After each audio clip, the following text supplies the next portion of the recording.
मैं इस समय कक्षा 10 में खड़ा हूँ। 9 तारीख है दिसंबर माह की और FA4 हम लोग करा रहे हैं उसका C पार्ट, जिसके अंदर हमने भाषण और वाद विवाद दोनों को एक साथ शामिल किया है। इसका उद्देश्य ये है कि हम बच्चों के बोलने की क्षमता, कितना वो सोच पा रहे हैं, कितना वो सुन पा रहे हैं, क्योंकि जब प्रश्न पूछे जाएंगे, और ढूंढ रहे हैं, विचारों को ढूंढ रहे हैं और किस तरीके से प्रस्तुत कर रहे हैं, यानी प्रेजेंटेशन, आर्ट ऑफ प्रेजेंटिंग। और इसमें सर्चिंग है, ये लिसनिंग है, ये थिंकिंग है और ये स्पीकिंग है। तो ये हम लोग 5 कौशल इसके अंदर जांचने की कोशिश इस कक्षा में करेंगे। एक ही दिन में तो सभी बच्चे नहीं हो जाएंगे, तो ये 1 हफ्ते चलने वाली गतिविधि है, लेकिन हम अंक उनको भी देंगे जो प्रश्न पूछेगा और फिर तत्काल बोलने वाला उनके उत्तर देगा। विषयों का चयन अलग अलग होगा, बच्चों के आधार पर होगा। जिस क्षेत्र के बच्चे हैं, मान लीजिए कोई पढ़ाई में बहुत अच्छा है तो कोशिश, कोई साइंस में बहुत अच्छा है, कोई खेलों में बहुत अच्छा है, तो जिस भी क्षेत्र से वो हैं, कोशिश ये की जाएगी कि उस विषय से संबंधित विषय उनको दिए जाएं, वो बोलें और बच्चा कक्षा के अंदर जो है वो उनसे प्रश्न पूछ सकते हैं। तो इसकी हम लोग शुरुआत करते हैं। धर्मवीर हैं जो इसको रिकॉर्ड कर रहे हैं, इसी कक्षा के छात्र हैं। धर्मवीर, मैं चाहूँगा एक बार आप पूरी क्लास को धीरे धीरे दिखा दें। ये कक्षा 10 जिसे हम लोग S5 मॉडल स्कूल के अंदर कहते हैं। धर्मवीर, आप जितना पीछे जाओगे मुझे लगता है पूरी क्लास नहीं आ पाएगी। थोड़ा सा अगर आप आगे आकर के थोड़ा सा क्लोजअप ले करके आप सबको दिखा सकते।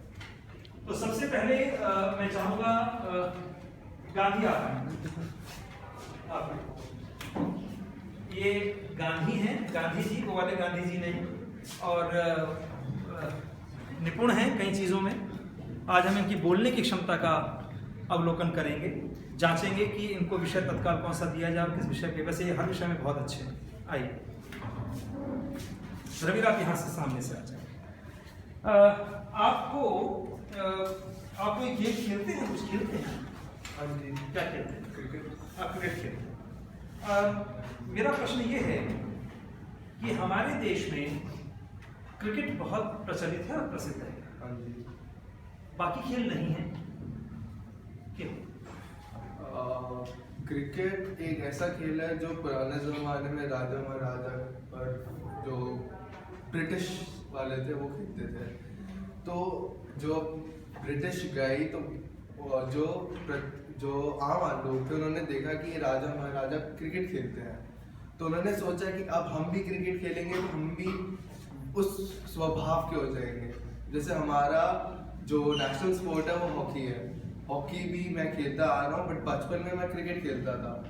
हॉकी का मेरे को अब मॉडर्न स्कूल में आके पता चला है, क्योंकि मॉडर्न स्कूल ने हॉकी को इतना बढ़ावा दिया पिछले कुछ सालों में, जिससे और आजकल हॉकी की टीमें भी आ गई हैं और फुटबॉल के भी टूर्नामेंट चलने शुरू हो गए हैं। तो पहले जो सिर्फ क्रिकेट पे वो था, क्योंकि राजा महाराजा जैसे मैंने पहले बोला खेला करते थे, तो क्रिकेट पे एक बढ़ावा मिला, जिससे इंडिया में, हमारे देश में सिर्फ क्रिकेट ही एक ऐसा मेन है जिस पे मुसलमान हिंदू सब यूनाइट हो सकते हैं, सब एक होते हैं जब इंडिया का मैच होता है।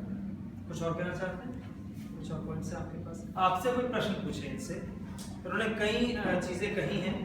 आप एक पेपर में एक साइड में इनका नाम लिखेंगे, इधर इस साइड, और यहाँ प्रश्न पूछने वालों का नाम लिखेंगे, और जो मैं कहूँगा वो आप पहले इनका नाम लिखिए, गांधी साइड पे। हाँ जी, पहला प्रश्न। 1980 से पहले हॉकी को ज़्यादा बढ़ावा दिया जाता था, उसके बाद जो क्रिकेट को बढ़ावा आया, इसमें क्या कहेंगे? जैसे मैंने कहा 1980 से पहले आम आदमी क्रिकेट नहीं खेल सकता था, क्योंकि जैसे अंग्रेजी में कहते हैं वो एक जेंटलमैन का स्पोर्ट था, तो आम आदमी को वो नहीं खेल सकता था, उसको मना था। और उस जमाने में आम आदमी जेंटलमैन नहीं होता, बड़े लोग जेंटलमैन।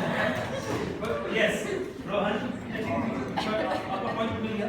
अच्छा, वेरी पॉइंट आपका है रोहन। मुझे लगता है कि जैसे इसने बोला है, इसके सारे पॉइंट्स, मुद्दे जो उठाए एकदम सही है। हाँ, एक और चीज़ है कि हॉकी को इतना क्यों नहीं इतना बढ़ावा दिया जाता, इतना क्रिकेट को अप्रोच किया है, क्योंकि क्रिकेट में पैसे बहुत डाले जाते हैं। एक तो उसके एडवर्टीजमेंट्स में, उसके स्टेडियम सेटअप करने में, हाँ। उसके ऊपर से जो उसके लाइव ब्रॉडकास्ट होता है, सबकी उसकी टेक्नोलॉजी बहुत हाई है। तो सब मेरे हिसाब से इसलिए ये एक बहुत मेन रीजन है कि क्रिकेट इतना आगे है। जी, कोई और इधर से? ऑफिस से? कोई और? हाँ, मुरली बोलो। तुमने बोला कि लाइक जैसे क्रिकेट होता है उसमें हिंदू मुस्लिम सब लोग एक हो जाते हैं, तो बाकी स्पोर्ट में सब एक नहीं होते क्या? हर स्पोर्ट में ही लाइक मैं मुरली के साथ शामिल हूँ।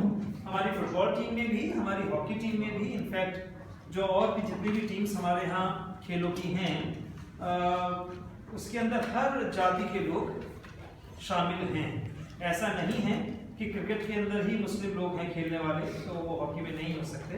मेरा ये मानना है कि है। हाँ हाँ, आप करण? हॉकी मतलब 1950 तक रफली जब ब्रिटिश जब अभी गए थे, तब तक हॉकी में इंडिया वर्ल्ड नंबर 1 या 2 पे था। उनका कोई नाम याद आता है आपको? हमारे हॉकी के अंदर एक चैंपियन थे, ध्यानचंद, मेजर ध्यानचंद। ओके, अच्छा, क्रिकेट में आपका पसंदीदा खिलाड़ी कौन है? क्रिकेट में मेरा सचिन तेंदुलकर। सचिन, वो तो सभी का है, वो आपका सही है। चलिए, जोरदार तालियां हमारे साथ।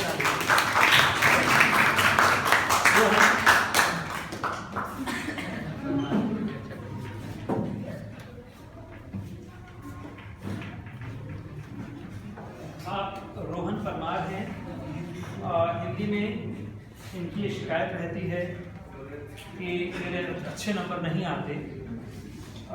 शुरू से ये एक बोर्डिंग स्कूल में पढ़े थे, जैसा कि मुझे बताया गया था। 4 साल वहाँ पर पढ़े, तो हिंदी में बहुत ज़्यादा रुझान इनका वहाँ पर नहीं रहा, इसलिए स्पेलिंग मिस्टेक्स बहुत ज़्यादा होती हैं इनकी, और सेंटेंसेस, वाक्य विन्यास इनका बहुत अच्छा नहीं रहता। सोचते हैं अंग्रेज़ी में है, लिखते हिंदी में, जैसे और बच्चे भी करते हैं। तो इनको अक्सर मेरे से शिकायत रहती है और ये कहते हैं सर आप मुझे अच्छे नंबर नहीं देते। तो आज मैंने इनको एक मौका दिया है कि ये हिंदी बोल सकें। ये साइंस में बहुत अच्छे हैं, ज़्यादा मैं समझता हूँ। कंप्यूटर साइंस में बहुत अच्छे हैं। आप मुझे ये बताएं कि कंप्यूटर आने से क्या आपको ये नहीं लगता कि आदमी बहुत ज़्यादा सुस्त, ढीला, घर बैठ के ही काम करने वाला, पहले लोग बाहर जाया करते थे, अब कंप्यूटर से ही सारे काम हो जाते हैं, तो क्या इसका कोई एक नेगेटिव इम्पैक्ट आपको नजर नहीं आता? मुझे कंप्यूटर के नेगेटिव इम्पैक्ट और पॉजिटिव इम्पैक्ट्स के बारे में बताइए। जी सर, नेगेटिव एस्पेक्ट और पॉजिटिव एस्पेक्ट है। पॉजिटिव तो ये हो गया कि दुनिया में एक बहुत छोटी जगह हो गई है। जी, जैसे मेरी बुआ यूएसए में रहती है जी, मैं 2 सेकंड के अंदर उनको एक मैसेज भेज सकता हूँ, उनसे बात कर सकता हूँ जी, और कम्युनिकेशन हमारी हो सकती जी। है। जो पहले अगर मैं खत भेजता पहले तो करीबन 3-4 हफ्तों में पहुंचता जी, या कभी बार पहुंचता नहीं। तो एक तो ये इसका पॉजिटिव एस्पेक्ट है कि हमारी जिंदगी की रफ्तार बढ़ती जा रही है, हमारी जिंदगी और तेज होती जा रही है, और एक मल्टीटास्किंग कर लेते हैं आजकल हम कंप्यूटर्स की वजह से कि एक ही बारी में 3-4 काम साथ साथ निपटा दिए। स्कूल का काम भी हो गया, खेल भी लिया कंप्यूटर पे ही, और जैसे दोस्तों से भी बातें कर ली। लेकिन उसकी गंदी चीजें भी तो उसके अंदर। हाँ जी सर, तो गंदी चीजें भी हैं। हाँ, तो नेगेटिव एस्पेक्ट्स ये हैं कंप्यूटर्स के कि अब हम बैठे रहते हैं पूरा दिन, हाँ, रहते हैं, और खेलने बाहर नहीं जाते, बाहर खेलने नहीं जाते सर, ये हाँ। भी एक बात है। हाँ। और हम अपना समय बर्बाद करने लग जाते हैं फेसबुक जैसी चीजों पे, व्हाट्सएप जैसी चीजों पे, so called social media. Social media, हाँ। जहाँ जो एक समय जो निकल जाता है वो कभी वापस नहीं आता है, ऐसा हम कहते हैं। तो ये समय हम अपना निकालते आ रहे हैं और रुक नहीं रहे। आप भविष्य में क्या बनना चाहते हैं? सर मैं सॉफ्टवेयर इंजीनियर बनना चाहता हूँ। कंप्यूटर से? हाँ जी सर, उसी में आप काम करेंगे। उसी में रुचि है। आपके कोई प्रश्न कंप्यूटर के बारे में, आपके अपने विचार, अगर आप कुछ भी कहना चाहें? हाँ, गांधी। सर रोहन ने कहा social media is a waste of time and I quote. तो सर मेरी आंटी रहती है यूएस में, तो मैं उनको फेसबुक से ही कांटेक्ट करूंगा, उसमें टाइम कहाँ बर्बाद हुआ? लोगों की मॉल्स पे जो फोटोज आती रहती है, हम फोटो शेयर करते हैं, पता चल मीम्स क्या शेयर करते है ना? ओके। उन्होंने फोटो शेयर करी, तो आपको आप कह रहे हो कि फोटो शेयर करना बुरी बात नहीं है? उन्होंने अपने बेटे की शादी डाली, हाँ। शादी की फोटो डाली, हाँ। तो अगर मैं फेसबुक के थ्रू वो देखूंगा तो मुझे पता चलेगा और मैं उनको आगे शुभकामनाएं भेज सकता हूँ। अगर वो फोटो नहीं डालेंगे मुझे कैसे पता चलेगा? फेसबुक मतलब सोशल मीडिया ऐसी चीज है, हमें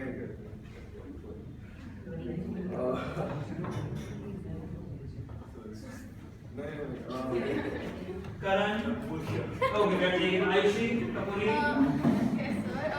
सर रोहन ने कहा कि जैसे आपने कहा कि हर चीज़ इसके बहुत नेगेटिव इम्पैक्ट्स होते हैं, बट इट डिपेंड्स कि हम किस चीज़ को किस तरह इस्तेमाल करें। और पढ़ाई को भी अगर बुरी तरीके से, किताब में भी कुछ बुरी चीज़ें ही हो सकती हैं, तो हमें अपने हिसाब से हम उसे अच्छी चीज़ों के लिए इस्तेमाल करें, क्योंकि इसकी ज़्यादा पॉजिटिव इम्पैक्ट्स हैं, वो हमारी वजह से नेगेटिव इम्पैक्ट्स आ रहे हैं। यानी कि हर चीज के अच्छे और बुरे होते हैं, पक्ष होते हैं, ये हम पर निर्भर करता है कि हमको कैसे कैसे करें। बातचीत।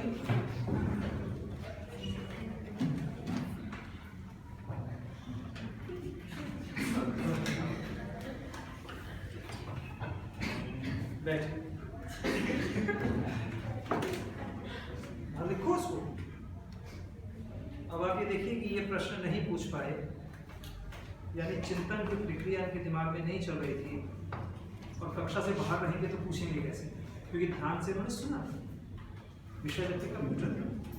आप बताएं। जैसे आपने कहा कि सोशल मीडिया एक बुरी चीज़ बनते जा रही है, लेकिन आपने ये भी कहा कि आप यूएसए में बैठे अपनी बुआ को कांटेक्ट कर सकते हैं, वो भी तो स्काइप के द्वारा ही करते हैं, वो भी तो एक सोशल मीडिया। ये प्लस पॉइंट ही बता रहे हैं, ये यही कह रहे हैं, ये प्लस पॉइंट ही उसके बता रहे हैं। Sit down sir. हाँ जी बोलिए। तो जैसा गांधी ने कहा था कि हम उनसे वार्तालाप कर सकते हैं जो भी अमेरिका विदेश में बैठे हैं। हाँ। फिर लेकिन कुछ लोग ऐसे भी तो होते हैं जो ऐसी चीज़ें डालते हैं, 2 कमेंट कीजिए और जादू देखिए। हाँ हाँ हाँ। फिर वो तो वो वो तो नेगेटिव होते हैं। चलिए जोरदार तालियां रोहन के लिए। अखिला मेनन।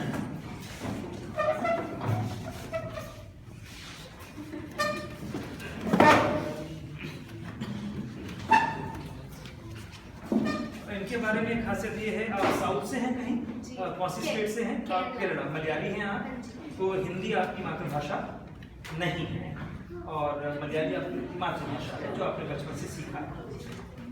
आपको हैरानी होगी ये इतना अच्छा, मुझे अच्छी कहना चाहिए, हिंदी लिखती हैं कि कभी कभी मैं पढ़कर खुद हतप्रभ हो जाता हूँ, और इनकी स्पेलिंग मिस्टेक्स लगभग ना के बराबर हैं, और इनमें इनकी अगर आप कॉपी देखेंगी तो आप देखते रह जाएंगे, मोतियों से अक्षर हैं। तो जब हम अक्सर ये कहते हैं कि दक्षिण भारतीय लोगों की हिंदी नहीं अच्छी होती, तो ये एक अपवाद के रूप में है, एक एक्सेप्शन के रूप में ये हैं, और इनकी कॉपी को भी मैं आपको कभी दिखाऊंगा इसके अंदर। अब हम इनका बोलना देखेंगे, क्या कहीं से आपको ये झलकेगा कि ये दक्षिण भारत से हैं? हम ये भी इसमें आकलन आज करेंगे। मैं थोड़ा सा इनका इंटरव्यू भी लूंगा, फिर विषय पर मैं आऊँगा। अखिला आप ये बताएं, आपको क्या पसंद है? जी मुझे पढ़ना पसंद है। हाँ, आपको सबसे अच्छा विषय कौन सा लगता है? गणित। गणित लगता है। गणित के 2 भाग होते हैं, अलजेब्रा और ज्योमेट्री।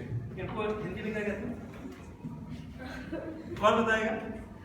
अलजेब्रा और ज्योमेट्री को हिंदी में क्या कहते हैं? कौन बताएगा इस रिकॉर्ड? यस।